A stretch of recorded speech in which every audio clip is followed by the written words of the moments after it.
Assalamualaikum warahmatullahi wabarakatuh.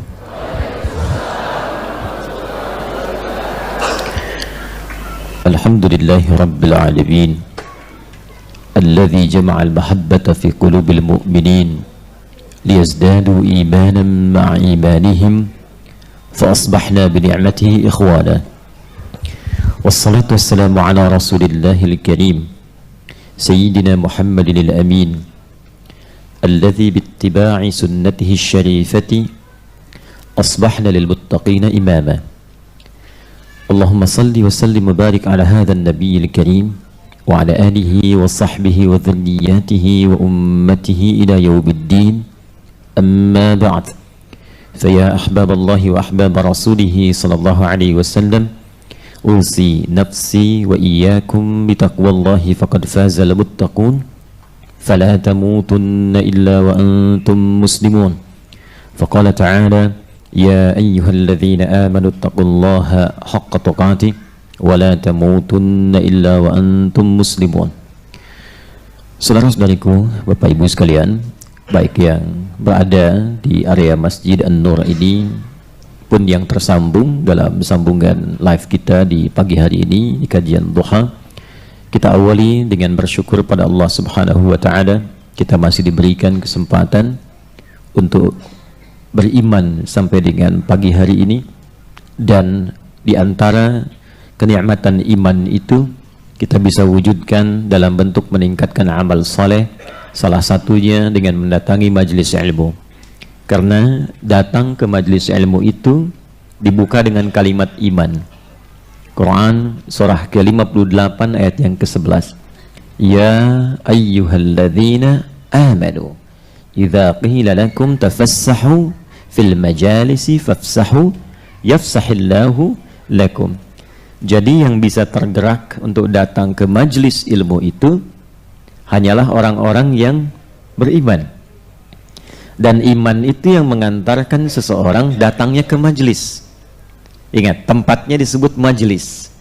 Saya sering kali ungkapkan, majelis itu berasal dari kata jalasa. Jalasa orang sekarang menyebutnya dengan duduk. Padahal duduk itu ada dua kata. Ada jalasa, ada qa'ada.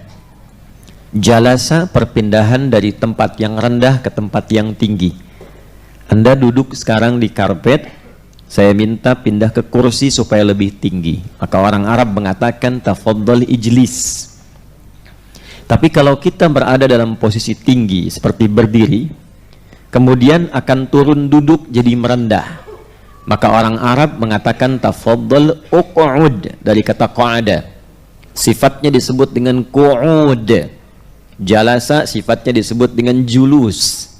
Karena itu orang yang tak sanggup sholat dalam keadaan berdiri boleh ya duduk, dan di Quran disebut dengan qu'udan bukan julusan. Quran surah keempat misalnya An-Nisa di ayat 103, fa idza qadaytumus salata fadhkurullaha qiyaman wa qu'uda wa ala junubikum. Quran surah ketiga Ali Imran misalnya ayat 191, alladzina yadhkuruna allaha qiyaman wa qu'uda. Itulah dahsyatnya diksi Al-Quran yang menunjukkan bahwa Al-Quran firman Allah. Ya, kalau diduga atau dituduh seperti orang-orang yang tidak paham menuduhnya sebagai rekayasa manusia, maka bahasanya akan bahasa manusia yang kadang tidak mampu membedakan kapan kata itu ditempatkan. Baik, tempatnya disebut dengan maq'ad, dari kata qa'ada maq'ad. Jadi maq'ad itu kalau orang aktif tiba-tiba nggak aktif lagi, nah disebut dengan maq'ad, rehat, duduk, sifatnya taqa'ud. Karena itu orang pensiun yang tadinya aktif kemudian tidak aktif lagi disebut huwa yataqa'ad. Tapi kalau berpindah dari tempat yang rendah ke tinggi, mengangkat kita lebih tinggi, maka tempatnya disebut majlis. Jamaknya disebut dengan majalis. Kenapa tempat belajar ilmu itu disebut majlis? Majlis ilmu. Untuk memberikan kesan kepada kita yang datang, kalau ingin datang ke tempat menuntut ilmu, carilah tempat-tempat yang mampu mengangkat derajat kita lebih tinggi dari sebelumnya. Jadi datang dengan pulang itu ada perbedaan. Jamaknya disebut majalis, karena itu kita sebut majlis ilmu, majlis ta'lim. Apa yang terangkat di dalamnya? Dua. Teruskan ayatnya. Yarfa'illahu alladhina amanu minkum walladhina utul ilma darajat. Yang diangkat itu dua. Yang pertama imannya. Jadi datanglah ke majlis ilmu yang bisa menaikkan, mengangkat kualitas iman kita lebih kuat dari sebelumnya. Nah, itu yang bagus kata Quran. Nah, yang bisa datang ke majlis ilmu begitu itu disifati oleh Quran orang-orang yang memang punya iman. Imannya itu yang mengantarkan ia ke satu tempat, yang di tempat itu imannya mampu mengangkat dia lebih kuat. Apa cirinya orang mendapatkan keimanan yang lebih kuat?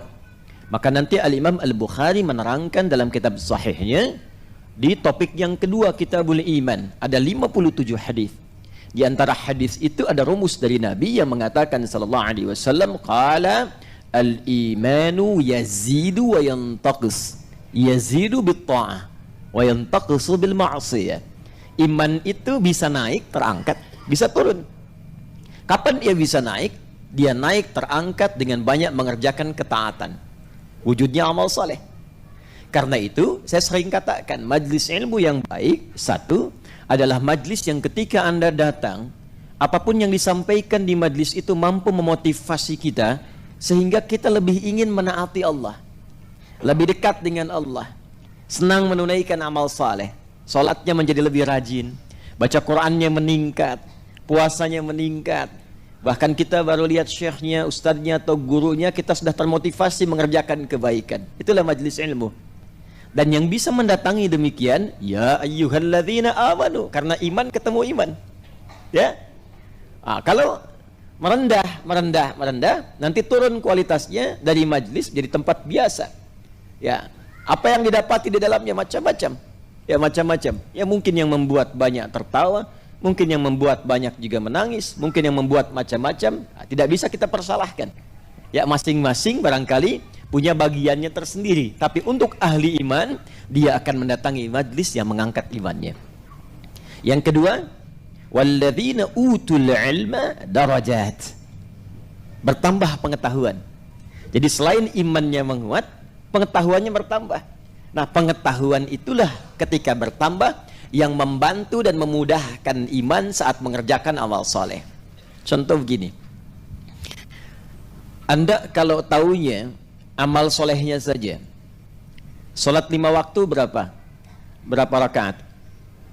17. Waktunya ada berapa? 5, karenanya disebut 5 waktu, subuh, zuhur, asar, maghrib, isya. Baik, subuh berapa rakaat? 2. Zuhur, asar, isya, 4. Maghrib 3, ya. Baik. Jadi 17 semuanya. Kalau ilmu kita hanya di sini, tapi kita taat beriman, maka pengetahuannya hanya cukup sampai di sini. Pokoknya kalau sudah tiba maghrib 3, kalau sudah tiba isya 4, kalau sudah tiba zuhur 4, kalau sudah tiba asar 4, subuh 2. Tiba Anda melakukan perjalanan jauh. Seperti ini ada rombongan dari Sumbar datang. Semoga Allah berikan kemuliaan-kemuliaan kebaikan. Dan juga yang lainnya yang mungkin juga lebih jauh lagi, ya. Baik, datang tapi tak tahu ilmunya misalnya. Taunya imannya sudah kuat, ingin mengerjakan amal soleh, sholat. Tiba di jalan dari zuhur ke asar, tidak mudah menemukan tempat untuk sholat. Atau ada kesulitan-kesulitan yang tidak memungkinkan mengerjakan di kendaraan misalnya. Wudunya bisa terjaga saat zuhur. Belum tahu ilmu tentang jamak, belum tahu ilmu tentang qasar. Maka pengetahuan yang terbatas itu, walaupun imannya kuat, pengetahuan terbatas menjadikan ibadah kadang-kadang tidak lebih mudah untuk ditunaikan. Tapi ketika walladzina utul ilma darajat, ilmunya semakin banyak, tahu tentang hukum jamak. Baru tahu jamak dikerjakannya 4-4. Tapi tambah ilmu tentang qasar bisa 2-2. Ya. Jadi mengerjakan zuhur bisa 2, jamak dengan asarnya jadi 2, kemudian maghribnya ke isya, maghrib tetap 3, kemudian isyanya jadi 2, karena pengetahuan. Tapi kalau pengetahuan cukup sampai di situ, belum tahu tentang subuhnya yang nggak bisa dijamak, bisa jadi subuh dijamak ke isya. Ya. Tambah lagi pengetahuan, karena itu subuh tidak bisa dijamak, nggak bisa dikosor. Kosor batas minimal 2, subuh sudah 2, mau dibagi lagi jadi 1 kan nggak mungkin.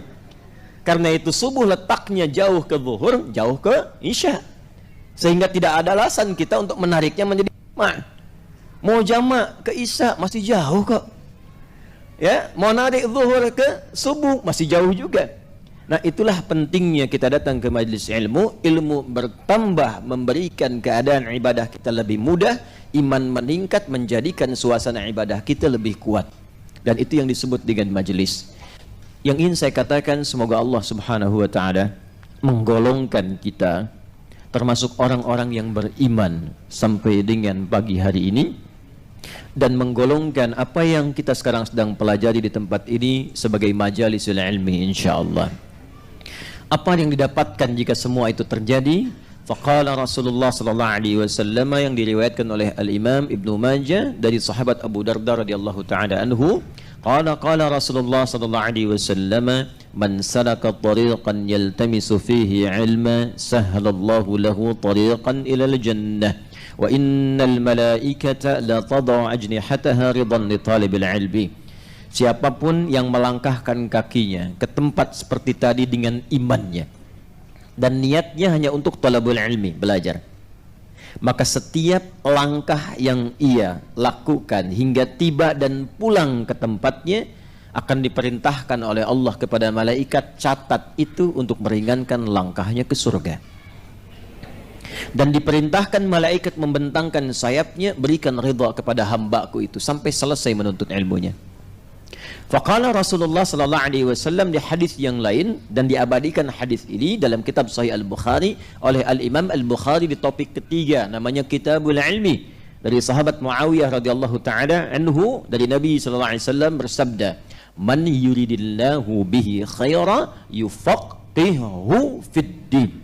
Siapapun yang diinginkan oleh Allah berubah menjadi orang baik, perilakunya baik, sifatnya menjadi lebih baik, karakternya baik, maka yang pertama Allah berikan kepada orang itu, diberikan ia arahan dan kemampuan untuk datang belajar tentang tuntunan agamanya. Jadi kalau kita ingin mendapatkan ringan langkah ke surga, datang ke majlis ilmu. Di antara pembuktiannya di Sahih Al-Bukhari keberhasilan kita belajar, pulang dari majlis ilmu itu ada perubahan pada diri kita yang membuat kita lebih baik. Jadi cirinya kalau memandang yang baik saja, kalau mendengar yang baik saja, kalau bicara yang baik saja, kalau melangkah kepada tempat yang baik. Nah, ini yang menjadikan langkahnya ringan ke surga. Jadi sekalipun Anda catatannya banyak, kemudian ilmunya banyak, tapi tidak merubah perilaku menjadi lebih baik, maka tetap berlaku hisab yang boleh jadi tidak mudah untuk dilalui. Karena itu mari kita niatkan dengan ikhlas. Saya buka dulu supaya mengondisikan hati dan keadaan kita, niatnya ikhlas karena Allah semata. Baik, bismillahirrahmanirrahim. Kita akan memulai kajian kita, masih melanjutkan pembahasan tentang surah An-Naba, dan saya akan coba bagi kepada dua bagian pokok. Yang pertama melanjutkan topik kajian kita di pertemuan yang lalu, dan yang kedua memberikan di waktu yang tersisa singkat tips cepat untuk bisa menghafal Quran dengan lebih mudah, dan kemudian mengingat dan mempraktekannya dalam kehidupan. Karena itu mari cepat kita mulai, mudah-mudahan efektif untuk kita bisa lakukan bersama. Bismillahirrahmanirrahim. Surah An-Naba, surah ke-78. Mayoritas ulama menyebutnya dan menghitungnya dengan jumlah 40 ayat dan memberikan nama sesuai dengan karakter-karakter surahnya. Bagi yang baru bergabung, silahkan dicek pertemuan sebelumnya, sehingga saya tidak banyak mengulang apa yang telah kami telangkan dan kami ulas di pertemuan-pertemuan yang lalu. Secara singkat, surah ini diturunkan oleh Allah yang pertama untuk membuktikan kebenaran dan keagungan Al-Quran. Keagungan itu bahasa Qurannya disebut dengan mu'jizat. kebenaran dan keagungan Al-Quran, untuk menunjukkan bahwa Al-Quran benar bersumber dari Allah, sampai kita merasa yakin dan menjadikan itu sebagai pedoman dalam berkehidupan. Ingat ya, jadi bukan sekedar menjadi bacaan, tujuan akhirnya pedoman berkehidupan. Jadi kalau kita nanti mengaji Al-Quran sampai tuntas dan menggali maknanya, kita akan temukan dari Al-Fatihah sampai An-Nas itu isinya kurikulum hidup semua. Jadi bukan sekedar bacaan, membaca itu wasilah untuk tahu isinya. Tapi karena ini adalah mukjizat, ya, firman Allah, maka perlakuannya pun berbeda. Ketika membaca ada pahalanya. Beda, baca Al-Quran tidak ada pahala. Baca Al-Quran setiap hurufnya berpahala. Jadi biasanya saking ada kaidah mengatakan begini, kalau ada sesuatu yang sangat penting, biasanya semua jalurnya jadi penting. Coba lihat, kalau ada kelas VVIP itu tempatnya beda nggak dengan kelas biasa? Beda. Perlakuannya sama tidak? Tidak. Fasilitasnya sama tidak? Tidak. Nah, Al-Quran itu VVIP kelasnya. Ya, kelasnya itu sangat istimewa, beda dengan bacaan biasa. Karena itu untuk membedakan yang istimewa dengan yang biasa ini, baru dibaca sudah ada pahala. Ya, di At-Tirmidzi, hadis riwayat At-Tirmidzi nomor hadis 2910. Nabi SAW bersabda, wa kama qala Rasulullah SAW, man qara'a harfan min kitabillahi falahu 10 hasanat. Siapa yang membaca satu huruf dari kitabullah Al-Quran, baru baca, dia dapat 10 kebaikan setiap hurufnya. Nah, normalnya kaidah amal soleh itu kalau dikerjakan, satu amal solehnya 10. Ya, satu amal solehnya itu paling standar. Kita sedikit belajar tentang rumus menghitung pahala berdasarkan keterangan Al-Quran, ya. Nah, yang standar begini, yang standar kita rinci dulu ya penjelasan kita. Standar itu teorinya ada di Quran. Kalau teori itu kita bawa ke penjelasan. Kalau Qurannya pasti ayat, ya. Quran surah ke-6 Al-An'am ayat 160. Man jaa'a bil hasanati falahu 10 amthaliha. Siapa yang mengerjakan satu perbuatan baik yang bernilai akhirat, bernilai ibadah. Jadi nanti ada perbuatan yang hanya punya nilai dunia saja, tak punya nilai akhiratnya. Ada perbuatan yang dikerjakan otomatis punya nilai akhirat. Apa yang membedakannya? Yang pertama, niat. Karena itu Nabi sering mengatakan, dan seluruh para pakar hadis biasanya itu memulai menerangkan hadis mereka dengan menyampaikan hadis pertama ini, termasuk Al-Imam Al-Bukhari dalam kitab sahihnya. Ya, ada 97 topik. Topik pertamanya kitab Bad'ul Wahyi, tapi hadis pertamanya tentang apa yang akan saya sampaikan ini. Ya, an Abi Hafsin Umar bin Al-Khattab radhiyallahu ta'ala anhu qala Rasulullah sallallahu alaihi wasallam, innamal a'malu bin niat. Nah, niat itu yang membedakan perbuatan menjadi hasanah atau bahasa kitanya ibadah, ya, atau hanya menjadi rutinitas saja. Ya, rutinitas. Contoh begini. Contoh, bapak ibu misalnya, baik, bangun dari tidur, rutinitas bukan? Makan, rutinitas bukan? Minum, rutinitas bukan? Berpakaian, rutinitas bukan? Nah, itu rutinitas, tiap hari dilakukan, tiap hari dikerjakan. Pertanyaannya, jadi ibadah tidak? Ayo, padahal sudah bertahun-tahun itu dikerjakan tuh. Pertanyaan saya, jadi ibadah tidak? Nih. Nah, tergantung niat. Nah, sekarang ibu diniatkan nggak dari dulu tuh jadi ibadah? Awas, hati-hati. Wal 'asr innal insana lafi illa alladzina amilu sholih. Ini bagaimana caranya kalau ingin jadi ibadah? Ikuti sesuai petunjuk Nabi. Nah, Nabi mengajarkan sesuatu menjadi ibadah, kita niatkan ibadah, dipandu oleh Nabi sallallahu alaihi wasallam supaya menjadi ibadah lewat formula doa namanya. Karena itu semua perbuatan kita itu diiringi dengan doa. Coba Bapak Ibu cek, bangun tidur ada doanya?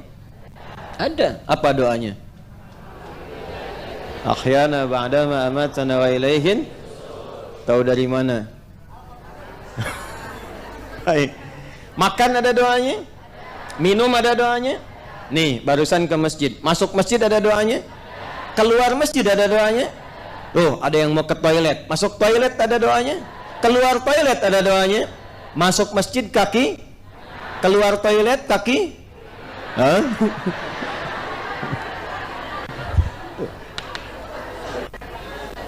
Apa fungsi doa itu? Merubah dari sekedar rutinitas menjadi ibadah. Kalau sudah jadi ibadah, jadi hasanah namanya. Nah, hasanah itu maksudnya apa? Ketika perbuatan menjadi ibadah, diperintahkan oleh Allah, tuliskan bekal akhiratnya ya malaikat. Maka standarnya, setiap jadi ibadah, dapatlah bekal akhirat, hasanah 10. Nah, ini yang dibawa pulang, ini yang disebut dengan ajrun namanya, yang kita sebut dengan pahala. Tuh. Ya, lahum ajrun ghairu mamnun. Ya, inna hadzal qur'ana yahdi lillati hiya aqwam wa yubashshirul mu'minina alladhina ya'maluna as-salihati anna lahum ajran kabira. Ini ajrun. Jadi setiap satu, kedua, dua, ketiga, tiga, keempat namanya ajrun. Bahasa kitanya pahala. Jelas? Di hadis Muslim jarak satu keduanya 500 tahun. Dua ketiga 500 tahun. Tiga keempat 500 tahun. Jadi setiap kita mengerjakan perbuatan rutinitas diniatkan sebagai ibadah, maka dituliskan hasanahnya poinnya 10. Ini standarnya. Karena itu dunianya kita usahakan menjadi hasanah, bukan cuma rutinitas. Bangun tidur semua bangun, tapi jadi ibadah tidak. Kalau tidak jadi ibadah, kehilangan 10 kebaikan. Kalikan 500. Itu cara berpikirnya. Nah, ini yang dibawa pulang. Anda berpakaian, Anda berdoa misalnya, ya. Ketika Anda berdoa dapat poin 10. Tapi kalau nggak berdoa nggak jadi ibadah. Ketika tidak menjadi ibadah, jadi rutinitas saja, maka semua kegiatan itu manfaatnya dunia saja. Pertanyaannya, saat meninggalkan dunia, fungsi pakaian itu masih berlaku atau tidak? Tidak. Ke alam kubur aja udah ganti pakaian, ya kan? Ke akhirat tidak dibawa. Nah, apa yang dibawa pulang? Yang dibawa tuh ininya. Karena itu konsep yang diajarkan kepada kita, petunjuknya dari Al-Quran, pastikan dunia menjadi hasanah. Nanti hasanah ini, setiap catatan ini akan dikonfirmasi saat di akhirat, saat pulang. Inilah yang dituliskan dalam kitab Iqra kitabaka kafa binafsika al-yawma 'alaika hasibah. Karena itu kita berdoa, ya Allah, mohon bimbing hamba supaya semua kegiatan dunia itu menjadi hasanah. Dan hasanah ini akan dikonfirmasi saat di akhirat. Maka populer dan virallah doa memohon dunia hasanah, akhirat hasanah. Quran surah kedua Al-Baqarah ayat 201, paling kanan sebelah bawah di mushaf. Dunia, akhirat. Wa minhum may yaqulu rabbana atina fid dunya wa fil akhirati wa qina. Doa apa itu? Terserahlah, sapu jagat, mau doa ada sapu, nggak ada jagatnya jagat, nggak ada sapunya, terserah. Yang penting hasanah. Nah, kembali ke Quran. Quran istimewa, Quran beda. Karena istimewa, karena Quran itu beda, maka Allah berkenan menyampaikan pada Rasulullah SAW bukan sekali baca Qurannya, tapi setiap hurufnya, ya. Man qara'a harfan min kitabillahi, hadis riwayat At-Tirmidzi. At-Tirmidzi ini nama aslinya Muhammad. Beliau tumbuh berkembang di kota Tirmidz sehingga disebut dengan At-Tirmidzi. Nomor hadis 2910. Dari Nabi SAW disampaikan, man qara'a harfan min kitabillahi, siapa yang membaca satu huruf dari kitabullah, satu huruf, falahu asyru hasanat, dia akan diberikan 10 kebaikan, 10 hasanah setiap hurufnya, bukan sekali bacanya. Kalau misalnya, maaf, Bapak Ibu baca alif lam mim, ya kan? Berapa ayat? 3 ayat. 1 ayat. Sebentar, tarik nafas dulu. Fokus. Alif lam mim. Berapa huruf? Nah, berapa ayat? Bagus. Nah, menilainya bukan begini. Baca alif lam mim 10, bukan. Kata Nabi, walam aqul alif lam mim harfun. Saya tidak katakan alif lam mim itu satu huruf sekali baca. Tapi alifun harfun, lamun harfun, mimun harfun, walikulli harfin 10 hasanat. Alifnya satu huruf, lamnya satu huruf, mimnya satu huruf, setiap hurufnya 10 kebaikan. Jadi kalau kita melihat alif lam mim ada berapa huruf? Nah, berapa pahalanya? Itu hitung-hitungan Bapak Ibu. Kalau kita ngitungnya pakai ilmu lagi, ilmu yang keempat dalam gramatikal bahasa Arab. Yang pertama nahwu, kedua saraf, ketiga balaghah. Balaghah dibagi 3 lagi, ma'ani, bayan, dan badi'. Nanti ilmu keempat disebut arud. Arud itu punya 16 formulasi, tapi rumus cepat dari ilmu arud itu adalah kita menghitung dari apa yang didengar, bukan apa yang dituliskan. Jadi kalau di ilmu arud itu misalnya ada rumus pertama tawil, tawilun lahu dunal bukhari fadailu fa'ulun mafa'ilun fa'ulun mafa'ilu. Fa'ulun itu ditulis dia fa'ulun pakai nun lagi di ujungnya. Di apa yang didengar itu yang ditulis. Ini Nabi menyebutnya alifun, ya kan? Rumusnya begini, tegak bentuknya. Tapi kan begini hurufnya. Alifun. Tuh. Ini berapa huruf? 3. Ini huruf apa? Bukan, ini hamzah. Oh. Hamzah berapa huruf? Tuh 2, 3, 4. Maksudnya apa? Maksudnya bagi orang yang ikhlas tak pernah berhitung berapa dapat pahala, maka Allah berikan pahala kepadanya tanpa hitungan. Rumusnya ada di Quran surah kedua di akhir ayat 261. Wallahu yudha'ifu liman yasha' wallahu wasi'un alim. Bagi yang tanpa berhitung diberikan tanpa hitungan. Bagi yang menghitung 3 huruf kasih 3 kali 10. Jadi berapa? 30. Kenapa ada yang menghitung? Rumusnya hadis Muslim nanti dari Abu Hurairah radhiyallahu taala anhu, karena di akhirat nanti antara hasanah dan sayyi'ah itu akan ditimbang. Itu yang namanya hisab. Hasanah kanan, sayyi'ah kiri. Hasanah itu pahala, sayyi'ah itu dosa. Jadi setiap ada orang berbuat dosa ditutupi oleh pahalanya. Pahala 1 misalnya, ya, dosa 1 tutup jadi kosong. Setiap perbuatan baik 10, perbuatan buruk dosanya 1. Tutupin dari yang 10 ini, datang tinggal 9. Rahmat Allah menjadikan perbuatan dosa, kalau bukan kabair, kalau bukan dosa besar, dia menjadi 1. Tapi kalau dia kerjakan kebaikan, dia tutup tuh dengan 1 itu sisa 9. Kadang-kadang ada yang masih ngitung nih, aduh saya lihat tadi ya Allah, tutup dengan bacaan Quran, 1 huruf cukup, nun. Masih ada sisa 9. Nah itu yang hitung-hitungan tuh. Itulah Al-Quran. Nah ini yang standar, ini yang istimewa. Baik, jadi surah An-Naba di antara tujuannya ketika Allah turunkan untuk mengungkap keagungan Al-Quran itu, mu'jizat Al-Quran, sampai kenapa layak mendapatkan penilaian yang dahsyat. Saking agungnya baru baca mendapatkan pahala. Tapi bacaan yang berpahala ini tujuannya untuk memahami isinya. Ingat, bukan sekedar dibaca. Betul membaca ada pahala. Tapi fungsi Al-Quran itu bukan sekedar untuk dibaca. Inti fungsinya untuk membimbing kita berkehidupan. Pedoman lengkap yang menjadi bimbingan kita berinteraksi, itu dalam bahasa Arab disebut hudan namanya. Hudan. Kalau dia hanya terbatas pada satu kegiatan disebut dalil namanya. Apa namanya? Dalil. Contoh, Bapak Ibu beli handphone. Semoga Bapak Ibu diberikan rezeki yang melimpah oleh Allah sehingga mampu beramal soleh.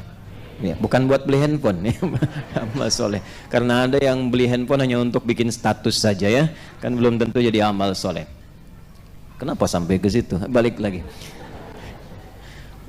Contoh, apa tadi contohnya? Handphone. Baik, kita kembalikan dulu ya. Kita kembalikan dulu seperti semula. Bapak Ibu sekalian, hudan dengan dalil. Anda membeli handphone. Bukankah saat beli handphone itu biasanya ada buku petunjuk? Ya, beli kulkas ada buku petunjuk. Nah, itu dalam bahasa Arab disebut dengan dalil namanya. Ya, petunjuk terhadap satu aktivitas, satu kegiatan. Ada bukunya. Ini fungsinya ini fungsinya begini. Dikerjakan berdampak positif, tidak dikerjakan bisa berkonsekuensi negatif.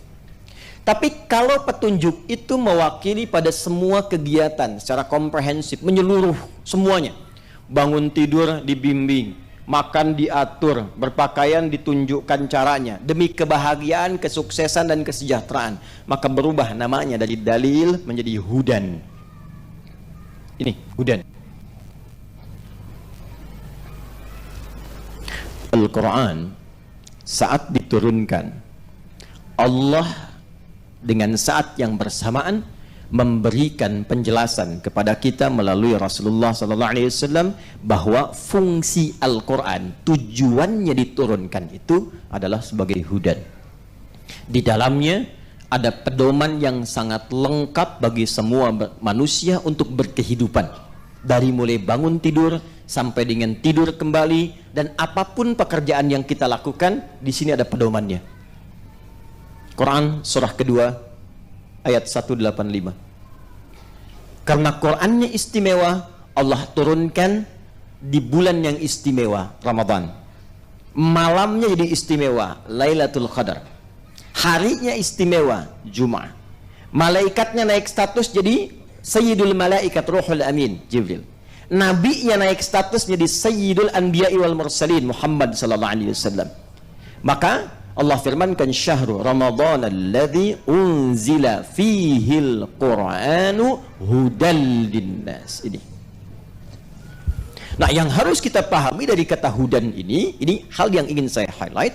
Jadi isi Quran itu semuanya di dalamnya itu pedoman hidup kita ada di situ semua. Dan bukan pedoman berkehidupan saja.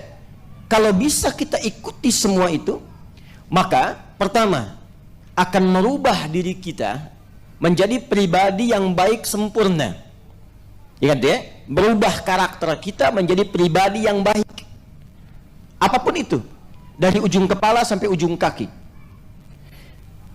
Kedua, akan mengantarkan semua aktivitas yang kita kerjakan pada kesuksesan dan kebahagiaan sesuai dengan standar yang ingin diraih.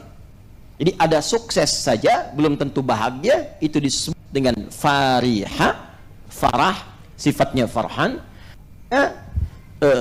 Bahagia saja belum tentu sukses. Terbaliknya, bahagia belum tentu sukses disebut dengan farihah, sukses saja belum tentu bahagia disebut dengan faza, faizah. Ada yang namanya faizah, fauzan, faizin. Itu orang yang diharapkan sukses dalam kehidupan, walaupun belum tentu bahagia. Asalnya begitu, asalnya. Ada yang kedua, bahagia belum tentu sukses, itu farihah, farhan. Muhammad Farhan, ada yang namanya Farhan, orang yang diharapkan bahagia selama hidupnya, walaupun belum tentu sukses. Nah, sekarang kalau Anda diminta memilih sukses tapi tidak bahagia, atau bahagia tapi nggak sukses, pilih mana? Ya, saya tahu itu. Ya, saya paham. Bahagia dan maka katanya berubah menjadi falahun. Orang yang mendapatkan falah disebut muflih. Jamaknya disebut muflihun. Nah, orang yang mengikuti Quran, semua pedoman kehidupan dirubah oleh Allah, pribadinya menjadi pribadi yang baik, plus mendapatkan falah menjadi muflihun. Quran surah kedua ayat yang kelima, ulaika ada hudam mir rabbihim wa ulaika humul muflihun. Karena itu coba silahkan cek, ibu bapak di kalangan umat jahiliyah, silahkan lihat Umar bin Khattab, Bilal bin Rabah, Abdurrahman bin Auf, Abdullah bin Mas'ud, sahabat-sahabat lainnya ridwanullah alaihim jami'an. Bagaimana perilaku mereka saat di zaman jahiliyah sebelum mengikuti Al-Quran? Jauh. Tapi ketika Allah turunkan Al-Quran, bukan tongkatnya Nabi Musa, bukan mukjizat Nabi Isa. Diturunkan Al-Quran pada Nabi Muhammad sebagai mukjizat untuk mereka dan untuk semua manusia ke depan. Maka Allah ingin tunjukkan, Pak Ibu, seringkali saya tunjukkan begini.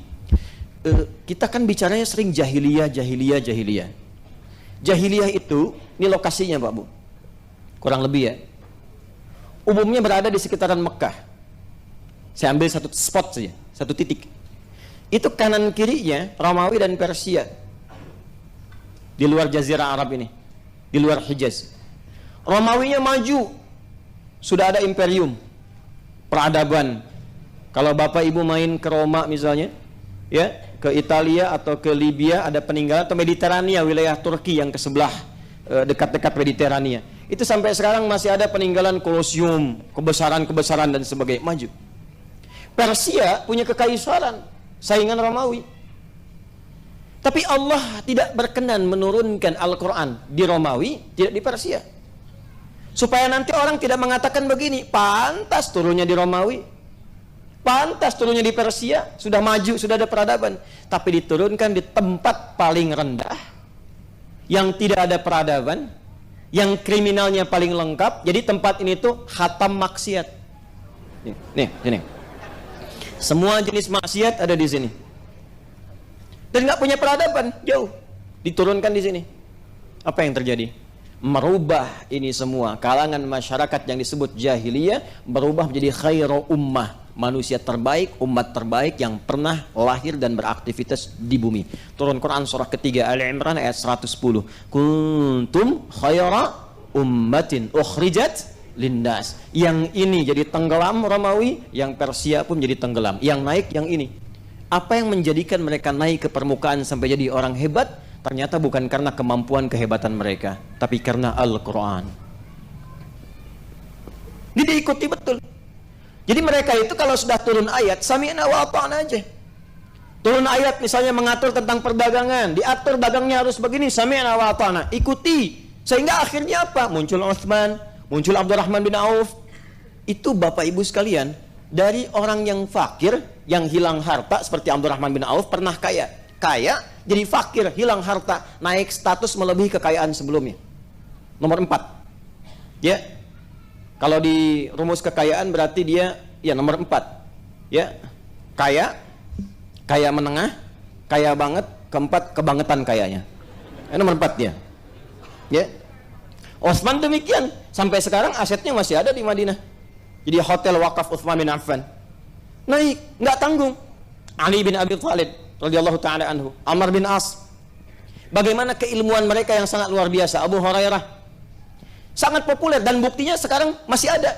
Itu hadis-hadis banyak diriwayatkan. Abu Hurairah itu baru masuk Islam 3 tahun sebelum Nabi meninggal. 3 tahun. Tapi dalam 3 tahun itu bisa hafal 7.000 hadis. Dari mana barokahnya? Nih. Ikutin. Semua yang disampaikan mereka ikuti. Ini tentang ilmu, ini tentang jabatan, ini tentang pekerjaan, ini tentang dagang, ini tentang belajar. Semua ayat Quran diturunkan, diikuti oleh mereka, merubah keadaan mereka menjadi khairul ummah. Apakah cuma di Mekah? Tidak. Dibawa ke Yathrib. Yathrib itu satu anak keturunan dari Nabi Nuh alaihissalam yang menyebar, menemukan tempat di situ, tinggal di situ. Karena itu tempatnya diberi nama dengan namanya Yathrib. Saat Nabi pindah ke situ, hijrah dari Mekah ke Yathrib, itu suasananya kotor, pasarnya tertinggal, banyak ribanya, dimonopoli Yahudi, konfliknya banyak. Aus dan Khazraj 600 tahun nggak selesai. Diikuti bimbingan Al-Quran. Cuma 2 tahun, merubah kondisi Yathrib yang tadinya tertinggal menjadi suasana kota. Pasarnya ditata, dagangnya menjadi sukses, orangnya jujur-jujur, jadi lebih baik, dan memberikan cahaya pada orang sekitarannya sehingga orang viral mengatakan, kalau Anda mau cari pasar yang jujur mana? Yathrib. Kalau Anda pengen suasana kota di mana? Yathrib. Kalau orang dermawan ada di mana? Yathrib. Maka sepakat semua berkata, rubah nama itu menjadi suasana kota yang menginspirasi melahirkan cahaya. Maka berubah namanya menjadi Al-Madinah Al-Munawwarah. Quran turun di situ, merubah tempatnya Al-Madinah Al-Munawwarah.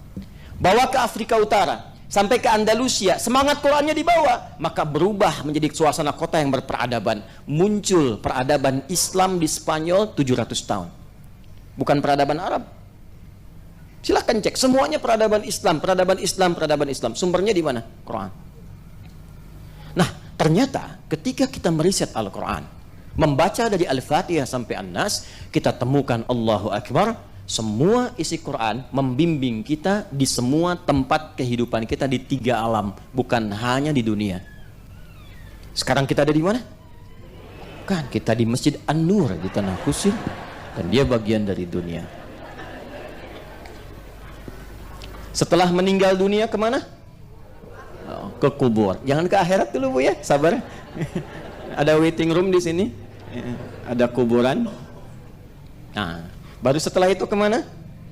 Ke akhirat ya, akhirat. Ini alam terakhir, karena itu ada taknya. Akhirat di ujung sesuatu yang nggak ada mulanya lagi. Ujung pas. Nah, jadi kalau di sini tuh penentuannya jadi nggak bisa merubah lagi. Kalau sudah bahagia selamanya di surga, kalau nastapa ya nastapa di neraka, kecuali atas kehendak Allah Subhanahu wa taala. Ya, dan khususnya nanti pada orang yang beriman tapi sedikit bekalnya, nanti ada kebijakan-kebijakan tertentu di dalamnya. Dunia, kubur, akhirat. Coba saya tanya Bapak Ibu, kalau kita baca Quran, ada ayat tentang perdagangan? Ada. Ya, gampangnya bilang ada aja ya. Ada ayat tentang berbakti pada orang tua? Ada ayat tentang bagaimana bertetangga yang baik? Ada ayat tentang bagaimana bergaul yang benar? Coba bacakan ayatnya satu aja. Ada ayat tentang cara belajar? Ada ayat tentang bagaimana mendidik anak dalam kandungan? Ada ayat tentang memberikan ASI? Mana ayatnya? Ada semua. Ada. Ya, Al-Baqarah 233 itu untuk ASI, itu kan? Cara mendidik anak dalam kandungan sejak didoakan, Quran surah ke-7 ayat 189. Ya, cari dari 2 tahun sampai ke masa balik, Quran surah 31 ayat ke-13 sampai dengan ayat ke-19 misalnya, sampai dengan ujungnya. Yang ingin saya katakan semua ada di sini. Dunia. Tunjukkan pada saya di kitab mana atau di buku bacaan mana ada informasi tentang alam kubur. Cuma di Quran. Afala ya'lamu idza bu'thira ma fil kubur. Disebutkan kuburnya. Bagaimana suasana kuburnya? Dari yang menyenangkan sampai yang paling mendebarkan ada. Yang menyenangkan misal Quran surah Ali Imran surah ketiga ayat 169 sampai 171. Wala tahsabanna alladhina qutilu fi sabilillahi amwata bal ahya'un 'inda rabbihim yurzaqun farihina bima atahumullahu min fadli wa yastabshiruna billadhina lam yalhaqu bihim ya min khalfihim alla khaufun 'alaihim wala hum yahzanun. Jangan dikira orang yang mendedikasikan hidupnya di dunia untuk beramal soleh karena Allah itu wafat begitu saja, tapi di alam kuburnya akan dilimpahkan nikmat yang begitu luar biasa. Sampai saking merasa nikmatnya, dia ingin sekali mengabari walau tak mampu kepada keluarga yang ditinggalkan. Ada yang nangis, ada yang bersedih. Dia ingin mengatakan, jangan nangis, jangan sedih, apalagi meratapi, jangan. Kalau bisa cepat nyusul ke sini, cepat nyusul. Di sini lebih enak. Mau? Ya, jangan dulu ya, nanti habis talim aja. Kita selesaikan dulu. Itu disebutkan ayatnya. Ada yang mimpinya neraka aja dari pagi sampai petang, Firaun. Dan cerakanya nggak bisa bangun. Ya kan, mimpi nggak enak itu kan pengen cepat bangun kan? Ya coba ibu mimpi ketemu kuntilanak botak wajahnya jelek. Ya, pengen cepat bangun kan? Pengen cepat bangun. Ini alam kubur. Kan ada orang ateis atau orang-orang sebagian yang tidak mengerti agama mengatakan nggak ada siksa kubur, yang ada cuma tidur. Ya silahkan aja anda tidur, mimpinya ketemu neraka pagi dan petang. Bukan ketersiksa keadaannya. Itu baru satu contoh. Itu alam kubur. Belum setelah itu, jangankan ke alam kuburnya, mau meninggalnya pun diterangkan supaya kita siap-siap. Di buku mana, di kitab mana diberikan bimbingan tentang cara menghadapi maut. Di Quran itu sampai dijelaskan yang bertugas malaikatnya siapa, cara nyebutnya bagaimana, mengondisikan diri kita saat akan sakaratul maut seperti apa. Itu sampai diterangkan. Siapa yang mampu menjelaskan itu kecuali yang menciptakannya? Nih, calon meninggal. Masuk ini. Ya sama, kita CM, calon meninggal. Cuman perbedaannya kan waktu kan? Ya, bisa Anda duluan, saya belakangan. Itu iya pasti itu. Atau dibalik kan? Saya belakangan, Anda duluan, kan bisa. Kurang ya. Calon meninggal, bahasa Arabnya mayyit pakai tasydid, mayyitun. Ya, mayyit. Jangan tersinggung kalau disebut mayyit. Bapak mayyit ya. Iya, sama dengan Ustaz. Mayyit ada tasydidnya. Calon meninggal. Quran surah ke-30 ayat 39 ayat 30. Innaka mayyitun wa innahum mayyitun. Kalau dia sudah meninggal, maka tasdidnya hilang. Jadi mayyitun. Kata kerjanya mata. Siapa yang ngambil tasdidnya? Nafasnya diambil sampai kemudian hilang, tercabut rohnya, nafasnya hilang, namanya maut. Ini maut datangnya ke nafas, mengambil tasdidnya, diambil. Ya, Quran surah ketiga di ayat 185. Kullu nafsin dha'iqatul maut. Quran surah 3 ayat 185. Siapa yang ditugaskan membawa maut? Malakul maut. Yang disebut dengan Israel itu malakul maut, malaikat pembawa maut. Ada di mana? Quran surah 32 ayat 11. Paling kanan sebelah bawah di mushaf. Qul yatawaffakum malakul mautil ladzi wukkila bikum. Semuanya ada. Jadi begitu seseorang kedatangan maut, ya, kapan tibanya maut itu sesuai dengan batas. Batasnya disebut apa? Ajal. Makanya kita katakan sudah tiba ajalnya, gitu kan?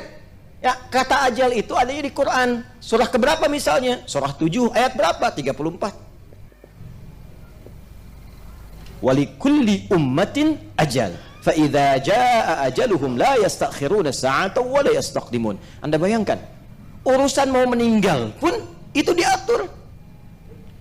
Bagaimana Ustadz cara maut itu dicabut? Bagaimana supaya nyaman, supaya enak, supaya tenang? Ya, maka diterangkan nanti di Quran surah ke-89 ayat 27 sampai 30. Yang dicabut kan nafasnya kan? Kullu nafsin dha'iqatul maut. Gimana caranya supaya nafas dicabut dengan tenang, nyaman, enak? Disebutkan sifatnya di Al-Quran. Ketenangan itu disebut dengan mutmainnah namanya. Sifatnya disebut dengan tuma'ninah. Maka Allah panggil, ya ayyatuhan nafsul mutmainnah irji'i ila rabbiki radiyatan mardiyah fadkhuli fi ibad wadkhuli. Nah, mutmainnah sifatnya disebut tuma'ninah. Jadi kalau ingin meninggalnya husnul khatimah, nafas mutmainnah, maka cari sifat tuma'ninah. Ditemukan di mana tuma'ninah? Dalam ibadah. Karena itu dalam sholat kita temukan tuma'ninah. Ruku' tuma'ninah kan? Sujud tuma'ninah kan? Ya, sampai kita berdiri merasakan tenang. Intinya apa? Kalau pulangnya pengen nyaman, maka sempurnakan ibadah. Itu yang disebut dengan wa'bud rabbaka hatta ya'tiyakal yaqin. Di Quran ada semua. Baru masuk ke kubur. Bangkit dari kubur pun ada lagi ayatnya. Sampai ada surahnya, surah Al-Qiyamah, satu surah sekalian, surah ke-75. Sampai hisab ada ayatnya. Kemana akhir hisabnya? Diberikan keterangannya. Kalau pengen ke surga begini, kalau pengen ke neraka jangan. Ya, karena dahsyatnya seperti ini. Di mana ada buku, di mana ada kitab atau bahkan kitab yang disucikan menerangkan semua jalur kehidupan manusia secara menyeluruh dan lengkap, dunia sampai akhirat. Cuma di Quran. Cuma di Quran. Ketika seseorang hanya tahu dunia saja dan tidak punya persiapan untuk ke alam kubur bahkan ke akhirat karena kekurangan dan keterbatasan pengetahuan, maka diturunkanlah oleh Allah informasi yang menerangkan seputar kehidupan pasca meninggal di dunia supaya ia punya persiapan sebelum pulang. Di antaranya turunlah surah An-Naba itu. Jadi saya tuh nerangkan sampai 1 jam, intinya itu. Jadi kalau kita sudah khatam surah An-Naba, maka apa yang didapatkan oleh kita bekal pengetahuan untuk berpulang. Jadi kalau sudah khatam surat ini, kita semakin meningkat ibadahnya, semakin siap-siap untuk persiapan pulang, semakin punya bekal yang baik, semakin merubah diri kita lebih dekat dengan Allah Subhanahu wa taala. Ya, tidak cukup dengan amin, kita pelajari dulu ya. Nah, di pertemuan yang lalu kita sudah bahas ayat 1 sampai dengan 8. Saya tidak akan ulang karena ada di pertemuan yang lalu ya. Kita bacakan sama-sama saja dari ta'awudz supaya ingin mendapatkan keberkahan Qur'annya. A'udzu billahi minasy syaithanir rajim. Bismillahirrahmanirrahim. Amma yatasaalun 'anil naba'il 'azim alladzi hum fihi mukhtalifun. Kalla saya'lamun. Thumma kalla saya'lamun. Alam naj'alil arda mihada wal jibala autada wa khalaqnakum azwaja. Sampai 8 ayat di pertemuan yang lalu. Jelas? Baik. Secara singkat, saat ayat ini turun, surah An-Naba ini diturunkan, mulai terjadi banyak diskusi. Benarkah informasi ini? Karena tidak banyak pengetahuan tentang akhirat, tentang alam kubur, tentang dunia. Taunya tentang akhirat, tentang surga, tentang neraka. Taunya pokoknya hidup dunia selesai. Maka Allah ingin berikan pesan, insan beriman. Maaf, kita beriman tidak? Beriman tidak? Ciri orang beriman itu pikirannya panjang. Ya, baik itu saat hidup di dunia, pun demikian apalagi sampai ke akhirat pikirannya. Ya ayyuhalladzina amanu taqullaha wal tanzur nafsum ma qaddamat. Lihat, itu sampai akhirat.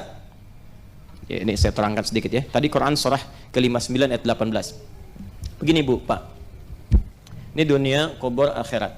Misalnya ada adik-adik juga yang masih belajar, masih kuliah ya. Baik. Kalau saya tanya begini, Anda kuliah untuk apa? Gini aja, yang masih kuliah angkat tangan, supaya nggak jawab yang nggak kuliah. Nah, Mas, kuliah di mana? Hamka. Jurusan apa? Kenapa ngambil kesehatan masyarakat? Supaya masyarakat sehat. Baik. S1 aja atau mau sampai S2? S1 aja dulu. Ke depan mau lanjut S2. Kapan? Setelah lulus langsung atau mau kerja dulu? Kerja dulu. Lalu berapa tahun setelah kerja mau ngambil S2? Hah? Kalau sudah siap, kapan siapnya? Apakah setelah menikah atau sebelum menikah? Udah siap. Jadi belum jelas kapan kesiapannya. Belum. Baik. Udah nikah? Aduh, miskin juga nih. Ya. Orang Arab tuh kalau bilang miskin bukan miskin harta, kasihan gitu kan. Baik, mudah-mudahan sebelum kiamat kurang 2 hari sudah menikah ya. Mau lanjut S3?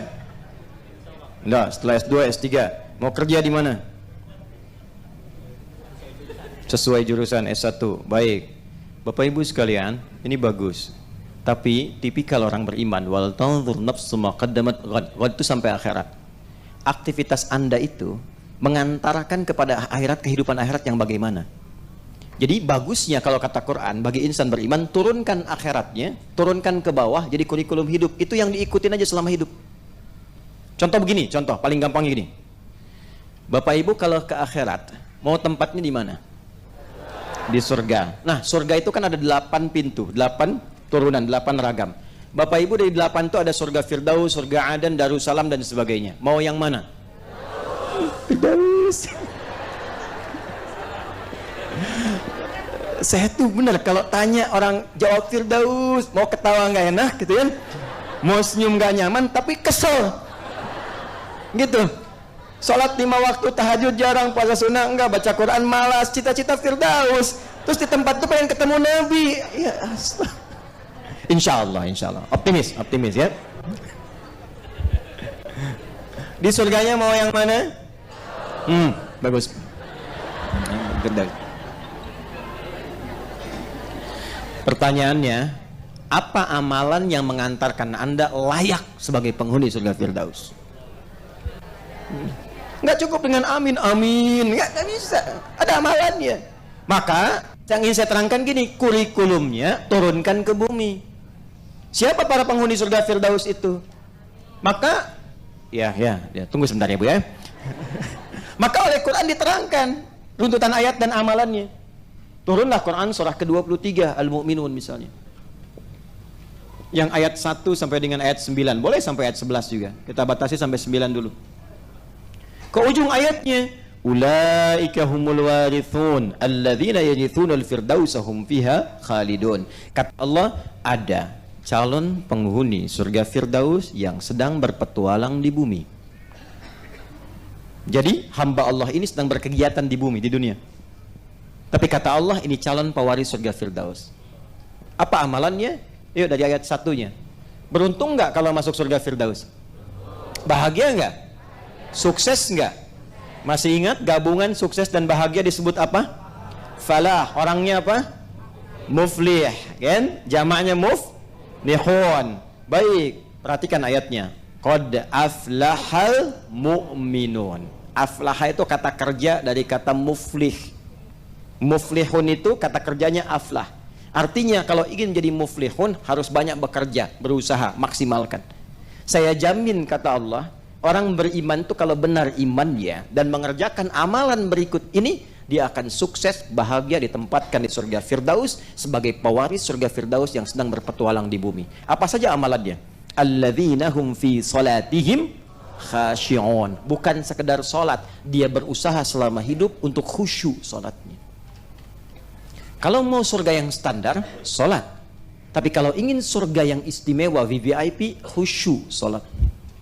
Jadi orang ini selalu berusaha untuk bisa khusyuk dalam sholat. Dia belajar, dia konsultasi, dia bertanya, dia berikhtiar, dia berusaha supaya khusyuk sholatnya. Apapun pekerjaan dia. Lalu diturunkan ini ke muka bumi. Turunkan. Jadi kurikulum. Apapun pekerjaannya, apapun pelajarannya. Anda misalnya pengen masuk surga Firdaus, Anda mahasiswa, boleh, silahkan di ilmu kesehatan, tapi jangan sampai tinggalkan sholat. Kalau benar-benar pengen serius, tempatkan di kampus, di sekolah, yang di situ ada pelajaran bahkan tentang sholat. Ya, teruskan. Qad aflahal mu'minun alladzina hum fi salatihim khashi'un walladzina hum 'anil lagwi mu'ridun. Calon penghuni surga Firdaus meninggalkan lagha. Lagha itu semua yang enggak bermanfaat. Sehingga penghuni surga Firdaus itu kalau bicara, semua punya nilai dari pembicaraannya. Ya. Nggak ingin tergerak menyampaikan sesuatu yang sia-sia, yang nggak ada maknanya. Ya. Di semuanya, bahkan candanya pun masih ada manfaatnya. Nabi itu bercanda, Pak. Nabi itu kadang sifatnya humoris. Beliau tertawa bersama orang yang senang. Ya, berduka bersama orang yang setengah mengalami musibah.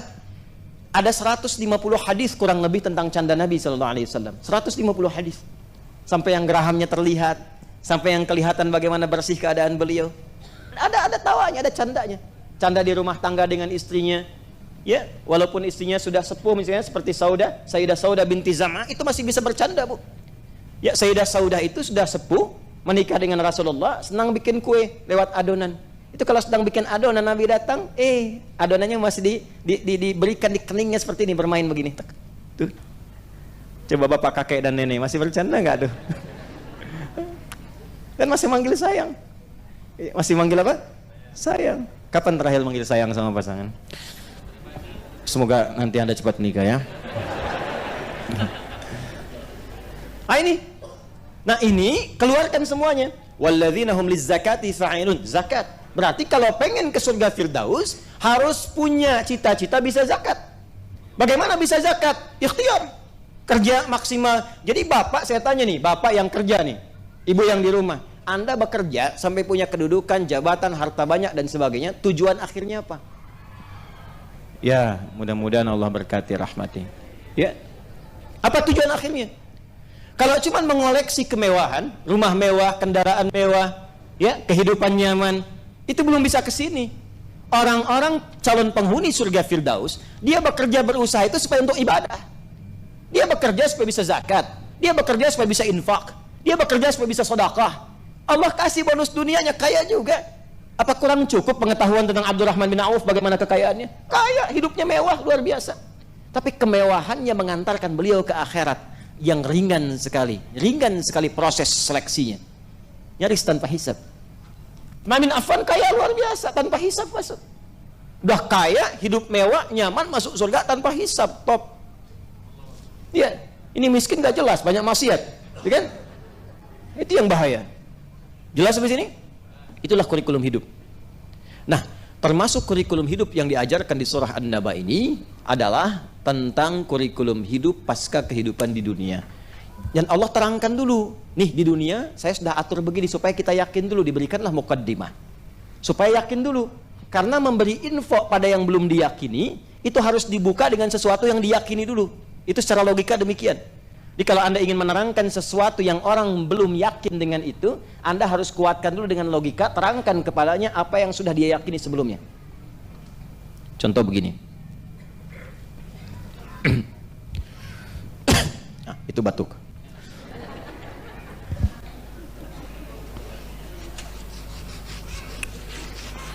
Bapak Ibu tahu tentara? Halo? Tahu tentara? Nah, gambarkan ada seorang tentara penembak jitu misalnya. Luar biasa. Track recordnya sudah bagus. 500 meter tembus pas sasaran. 1 kilo tembus pas sasaran.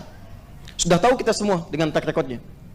Tiba-tiba dia mengatakan begini, misal, saya bisa tembak itu tepat sasaran dengan jarak 5 kilo. Yakin gak? Ada orang gak yakin, gak mungkin dia terangkan, nih saya aja 500 meter sudah saya lakukan, 1 kilo pas sasaran, saya bisa mengukur berapa ini, kecepatan angin berapa knot sekian, presisinya berapa, tembusnya kemana, ukuran seperti apa, senjata saya kapasitas begini, yang kapasitas senjatanya jangankan 5 kilo, 7 kilo pun bisa sampai ke situ. Ketika semua pembukaan itu disampaikan, bertambah keyakinan kita dia mampu atau tidak bertambah sama sekali? Bertambah keyakinan kita dia mampu. Saya akan menguasai bahasa itu dalam waktu 1 hari. Saya akan bisa bahasa Jepang bisa dalam waktu sehari. Masa sih? Kemarin aja bahasa Inggris saya kuasain cuma 3 jam. Kemarin aja bahasa Rusia saya kuasain cuma 5 jam. Lalu dites, ditanya, bisa dia jawab. Ketika semua itu disampaikan, saya menguasai bahasa Inggris 3 jam, bahasa Rusia 5 jam. Mungkin gak dia menguasai bahasa Jepang dalam sehari? Maka tampilkan sesuatu yang sudah dia dapatkan keyakinan dan informasinya, itu akan membantu dan mendorong dia meyakini apa yang belum dia ketahui sebelumnya. Maka ketika orang-orang belum memahami dan menyadari kehidupan pasca dunia, ada alam di kubur, ada alam di akhirat, ada kehidupan seperti ini, maka diterangkanlah oleh Allah tentang kuasa Allah membentuk semua kehidupan di dunia. Maka ini yang kemudian kita teruskan, kalla saya'lamun thumma kalla saya'lamun. Apa kuasa Allah di dunia? Alam naj'alil arda ada. Bukankah tempat yang kamu huni sekarang saja aku yang ciptakan, kata Allah. Lalu disebutkan kalimat mihad seperti yang pernah saya bahas sebelumnya, yang menyinggung tentang apakah bentuknya bulat, apakah fungsinya datar dan sebagainya, sudah saya terangkan. Wal jibala autada, dan aku jadikan supaya kuat walaupun bumi berputar, tapi engkau merasakan seperti tidak merasakan putarannya, nyaman beraktivitas. Aku pasak dia dengan gunung-gunung. Sekarang di berbagai ilmu diterangkan, geologi diterangkan, geografi diterangkan, bagaimana fungsi gunung ya untuk menopang dan menjadi kokoh pasak bagi bumi itu. Terbukti secara ilmiah. Jadi orang dulu menerima kalimatnya cuma lihat gunungnya, orang sekarang sampai ke sainsnya, sampai ke ilmunya. Kurang yakin apa lagi? Teruskan. Alam naj'alil arda bihada wal jibala. Kemudian wa khalaqnakum. Bukankah kalian sekarang pun hidup berpasangan? Siapa yang mampu menciptakan seseorang, ada laki-laki ada perempuan? Dan bukan cuma diciptakan, diberikan petunjuknya bagaimana cara berpasangannya. Dari ta'arufnya, Quran surah ke-49 ayat 13, dari memberikan lamaran ya, dari melamarnya sampai memberikan maharnya, Quran surah ke-4 ayat ke-4, dari proses pernikahannya, Quran surah 30 di ayat ke-21, dari tanggung jawabnya, kewajiban dan haknya, apa yang melekat pada laki-laki suami, apa yang melekat pada perempuan istri, Quran surah ke-4 ayat 34, sampai semua terkait dengannya. Diberikan keyakinan dulu apa yang telah kita alami sebelumnya. Kemudian setelah itu waja'alna naumakum subata waja'alna al-laila libasa waja'alna an-nahara ma'asha wa banayna fawqakum sab'an shidada waja'alna wahaja wa anzalna minal mu'asirati ma'an fajjaja linukhrija bihi wa jannatin. Selesai. Itu tentang segala yang terjadi di dunia yang telah Allah ciptakan, yang kita alami setiap waktu. Jadi seakan ingin mengatakan begini, Aku yang menciptakan segala yang kau alami di dunia ini. Setiap saat engkau lihat, engkau riset, kau pelajari di kampus-kampus, engkau dapatkan dalam kehidupan, maka aku pula yang telah menyiapkan kehidupan akhirat seperti yang engkau rasakan saat di dunia ini. Aku yang buat, maka akhirat pun aku yang telah ciptakan. Maka kalau sekarang engkau alami, engkau yakin, kenapa engkau tidak meyakini apa yang sama yang telah aku buat untuk akhirat? Itu maksudnya. Jelas sampai sini?